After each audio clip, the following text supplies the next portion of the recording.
एक बार की बात है। कैलाश पर्वत पर भगवान शिव अपने ध्यान में लीन थे।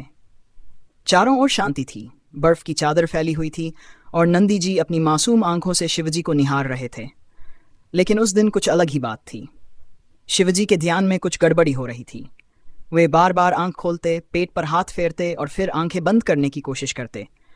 आखिरकार उन्होंने आंखें खोलकर कहा, नंदी, कुछ खाने का मन हो रहा है। बड़ा तीव्र भूख का आभास हो रहा है। नंदी ने तुरंत हाथ जोड़ लिए। प्रभु, आपके लिए क्या मंगाऊं? शिवजी ने मुस्कुराते हुए कहा, आज कुछ मज़ेदार चाहिए। साधारण भोग नहीं, कुछ मसालेदार, चटपटा और अलग हटके। उसने तो आज तक सिर्फ बेलपत्र, भांग और दूध ही चराया था। मसालेदार चीज़ कहाँ से लाएं? वह तुरंत पार्वती माता के पास गया और सब बताया। पार्वती हंसी और बोली, आज प्रभु का पेटू रूप जाग गया है। कोई बात नहीं, मैं बनाती हूँ कुछ खास। पार्वती माता ने अपने हाथों से आलू की सब्जी, पूरी, कचौड़ी और मीठे में गुलाब जामुन बना डाले। खुशबू से सारा कैलाश महक उठा। शिवजी ने दूर से सूंघ लिया और मुस्कुराते हुए बोले, वाह, ये तो बिल्कुल वही खुशबू है जो काशी में किसी हलवाई की दुकान से आती थी। नंदी सारा खाना लेकर आया और जैसे ही शिवजी के सामने थाली रखी, शिवजी ने बिना देर किए एक एक चीज उठाकर खाने लगे। वे इतने खुश थे कि हर निवाले के बाद बोले, आहा, क्या स्वाद है। इसका नाम क्या है? नंदी बोला, प्रभु, ये पूरी है, ये कचौड़ी है, ये छोले हैं और ये गुलाब जामुन। शिवजी बोले, गुलाब जामुन? नाम भी मीठा, स्वाद भी मीठा। ये तो मेरे भोग की नई पसंद बनेगी। इतने में गणेश जी भी आ गए। उन्होंने देखा कि पिताजी इतनी भूख से खा रहे हैं तो बोले, पिताजी, आपने हमें बुलाया ही नहीं? शिवजी ने कहा, बेटा, भूख ऐसी लगी थी कि नाम लेना भी भारी लगा। लेकिन आओ, तुम भी खाओ। पार्वती ने आज बड़ी मेहनत से बनाया है। गणेश जी भी बैठ गए और दोनों बाप बेटे मिलकर खाने लगे। नंदी, कार्तिकेय और भृंगी भी आकर पास में बैठ गए। देखते ही देखते पूरा कैलाश भोजशाला बन गया। सारे गण, यक्ष, किन्नर और देवी देवता भी आकर प्रसाद में शामिल हो गए।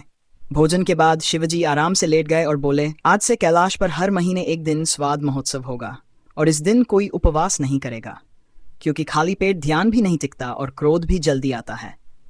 सबने हंसते हुए सहमति जताई। तभी भृंगी ने धीरे से पूछा, प्रभु, क्या हम अगली बार चाट और समोसे भी बना सकते हैं? शिवजी ने आंखें बंद करते हुए कहा, जरूर, पर ध्यान रखना, मोदक और गुलाब जामुन तो हमेशा होने चाहिए। पार्वती माता मुस्कुराई और बोली, अगर ऐसे ही चलता रहा तो अब हमें कैलाश पर्वत की जगह कैलाश भोजनालय कहने लगेंगे। शिवजी मुस्कुराए, पेट पर हाथ फेरा और बोले, अगर स्वाद है तो नाम बदलने में क्या हर्ज है। पूरा कैलाश हंसी के ठहाकों से गूंज उठा और सबने उस दिन को मस्ती महाभोज नाम दे दिया, जो हर महीने मनाया जाने लगा। उस दिन के बाद से कैलाश पर्वत पर हर महीने होने वाला मस्ती महाभोज सभी के लिए उत्सव जैसा बन गया था। जितने भी देवता, गंधर्व, अप्सराएं और यहाँ तक कि असुर भी इस दिन को लेकर चर्चा करते कि आखिर इस बार शिवजी क्या खाने वाले हैं। नंदी अब सिर्फ वाहन नहीं, बल्कि मेन्यू मैनेजर बन चुका था। वह हर महीने की शुरुआत में एक लिस्ट लेकर शिवजी के पास जाता और पूछता, प्रभु, इस बार क्या विशेष बनवाया जाए? शिवजी अब ध्यान से पहले खाना तय करते थे और फिर साधना में लीन होते। उनका तर्क था कि पेट भरा हो तो मन शांत रहता है। एक दिन नंदी लिस्ट लेकर गया और पूछा, प्रभु, इस बार तो आपने कुछ नहीं बताया कि क्या चाहिए। शिवजी बोले, इस बार मुझे कुछ नया चाहिए जो मैं अब तक नहीं खा पाया। ऐसा कुछ जो जल में पकता हो और उसमें तीखापन और मिठास दोनों हो। नंदी माथा पकड़कर बैठ गया। उसने कभी ऐसा कुछ सुना ही नहीं था। उसने झट से गणेश जी को बुलाया। गणेश जी को तो खाने पीने में सबसे ज्यादा रुचि थी। उन्होंने कहा, पिताजी को मोमोज पसंद आएंगे। भाप में पकते हैं, चटपटा चटनी के साथ खाए जाते हैं। शिवजी बोले, मोमोज? ये क्या वस्तु है? गणेश जी बोले, एक बार खा लीजिए, फिर नाम भी नहीं भूलेंगे। पार्वती माता को भी विचार अच्छा लगा और उन्होंने तुरंत रसोई में काम शुरू कर दिया। भाप में पकते गर्मागर्म मोमोज बने और साथ में तीखी लहसुन की चटनी। जब शिवजी ने पहला मोमोज खाया, उनकी आंखें चमक उठीं। बोले, वाह, ऐसा लगता है मानो बर्फ में आग रखती हो। अजीब स्वाद है मगर बड़ा प्यारा। नंदी ने तुरंत आदेश दिया कि मोमोज को अब कैलाश की स्थायी डिश बना दिया जाए। कुछ दिन बाद ब्रह्मा जी भी कैलाश आए। उन्होंने देखा कि शिवजी हाथ में प्लेट लेकर बैठकर खा रहे हैं और सभी गण देवता उनकी सेवा में लगे हैं। ब्रह्मा जी को थोड़ी हैरानी हुई। बोले, महादेव, अब आप खाने के इतने शौकीन हो गए हैं? शिवजी हंसते हुए बोले, ब्रह्मा, जब संसार का पालन करने वाले विष्णु जी भी खीर के दीवाने हो सकते हैं तो मैं क्यों नहीं? ब्रह्मा जी ने भी मोमोज चखे और मुस्कुराकर बोले, सच में ये कैलाश की नई रसोई क्रांति है। धीरे धीरे पूरे ब्रह्मांड में कैलाश की पाक कला प्रसिद्ध हो गई। देवताओं की सभा अब भोजन के बाद होती थी, क्योंकि सबकी प्राथमिकता पहले पेट थी। एक दिन नारद मुनि आए और बोले, नारायण नारायण, प्रभु आप तो अब महादेव से महाभोज हो गए हैं। शिवजी बोले, नारद, आनंद में रहना ही जीवन का मूल है। भूखे रहकर कोई साधना नहीं टिकती और खुश रहकर ही सृष्टि का संचालन होता है। नारद मुनि मुस्कुराए और बोले, तो फिर अगली बार मैं भी खीर बनवाकर लाऊंगा। देखता हूं कि आपकी रसोई से बेहतर बनती है या नहीं। बस फिर तो जैसे प्रतियोगिता ही शुरू हो गई। हर देवता, हर ऋषि, हर किन्नर अपने अपने राज्य की खास डिश लेकर कैलाश आने लगे। एक दिन तो खुद यमराज भी आए, हाथ में बड़ी सी कड़ाही लेकर। बोले, आज मैं अपने यमलोक की स्पेशल खिचड़ी लाया हूं, स्वाद ऐसा कि आत्मा तक तृप्त हो जाए। शिवजी ने हंसते हुए कहा, अगर यमराज भी खिचड़ी बना सकते हैं तो अब कैलाश को सृष्टि का सबसे बड़ा स्वाद तीर्थ मान ही लेना चाहिए।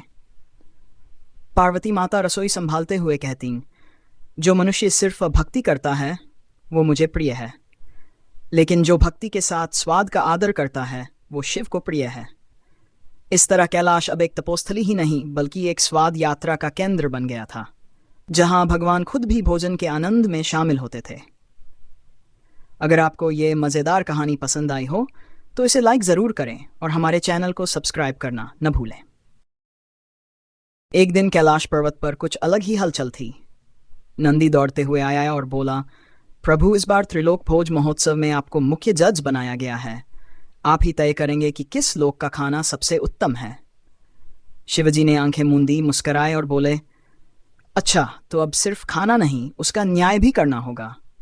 चलो देखते हैं किस लोक के रसोइयों में कितना कमाल है। ब्रह्मा लोक से खीर आई थी, जिसमें केसर और चिरौंजी की खुशबू समाई थी। विष्णु लोक से पंचामृत लाया गया था और यमलोक से फिर वही आत्मा तृप्त कर देने वाली खिचड़ी आई।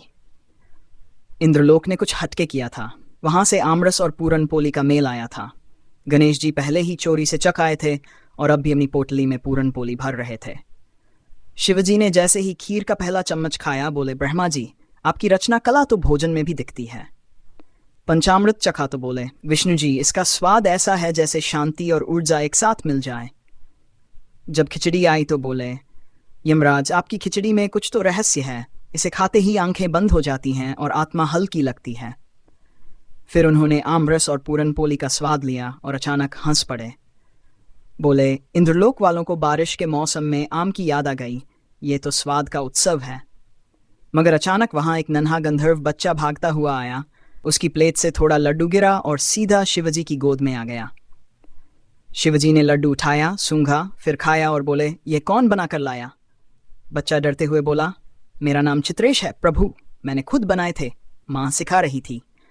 शिवजी ने उसकी पीठ थपथपाई और बोले, इस पूरे महोत्सव में सबसे सच्चा स्वाद इसी में था, जिसमें प्रेम, भोलापन और कोशिश शामिल हो। नंदी ने घोषणा कर दी कि चित्रेश को विशेष पुरस्कार मिलेगा, कैलाश का लड्डू सम्राट। अब तो हर साल इस भोज महोत्सव में देवता के साथ साथ बच्चों को भी मौका दिया जाने लगा। कैलाश पर्वत एक नई पहचान बन चुका था, जहां स्वाद, भक्ति और मस्ती का संगम होता। एक दिन शिवजी ने कहा, जिसे भी लगता है कि भक्ति में मजा नहीं, वह एक बार यहाँ आए और हमारे साथ खाए। उसे समझ में आ जाएगा कि तपस्या और तृप्ति दोनों एक ही यात्रा के हिस्से हैं। वहीं एक कोने में गणेश जी एक थाली भर कर लड्डू खा रहे थे और बोल रहे थे, पिताजी का भोज, मेरी जीत। पार्वती जी मुस्कुराकर सब देख रही थीं और रसोई में अगली प्रतियोगिता की तैयारी कर रही थीं। अगर आपको ये मज़ेदार कहानी अच्छी लगी हो तो लाइक ज़रूर करें और चैनल को सब्सक्राइब करना न भूलें, क्योंकि अगली बार कौन सी मज़ेदार डिश कैलाश में धमाल मचाएगी, ये जानना तो बनता है।